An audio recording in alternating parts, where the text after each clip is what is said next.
depuis 2003, je prends du calque polyester. Parce que c'est très très lisse. C'est pas tant pour l'effet de transparence, c'est pour l'effet voilà, c'est son aspect très très lisse. Et la pierre noire dessus glisse très très bien. Je vais utiliser la pierre noire, les doigts, les chiffons et la gomme énormément.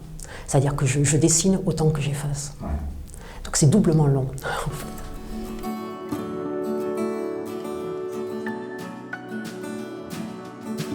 J'utilise donc des êtres mi-humains, mi-animal, pour exprimer l'étrangeté du monde aussi.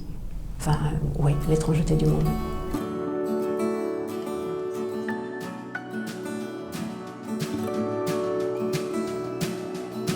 Je me suis inspirée du Déjeuner sur l'herbe de Manet. Et petit à petit, les personnages ont disparu. Et ce qui me semblait intéressant, c'était de montrer l'intimité que lui avait voulu exprimer, qui était assez curieuse comme intimité. Une femme nue encadrée de 2 hommes habillés. Ça nous semble toujours incongru comme situation.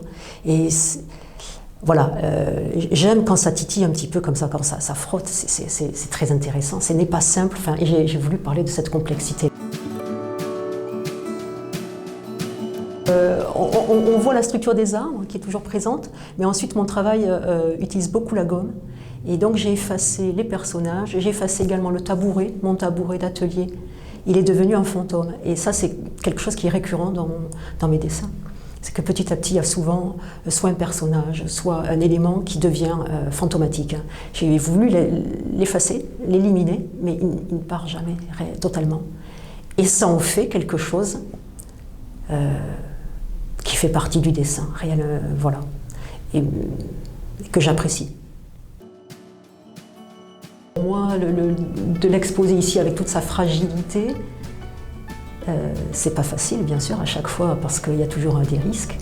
Mais je ne peux pas m'empêcher de le montrer comme ça. Je conçois aussi la vie.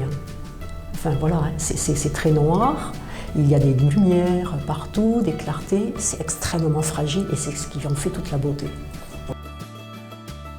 Et je me suis vue, curieusement, apaisée par tout ce travail.